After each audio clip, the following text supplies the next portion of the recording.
Warning: the smallest habits hit the hardest. Question 1. Is it true cracking your knuckles causes arthritis? Answer: no. The popping sound comes from gas bubbles, not bone damage. Question 2. Is it true chewing gum helps reduce stress? Answer: yes. Rhythmic chewing lowers cortisol and relaxes your brain. Question 3.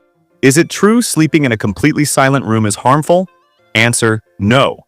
True silence actually helps your brain enter deeper, restorative sleep. Question 4. Is it true stretching in the morning increases heart health? Yes or no? Comment your answer below. For more shocking facts, follow Biographies for All. Thanks a lot.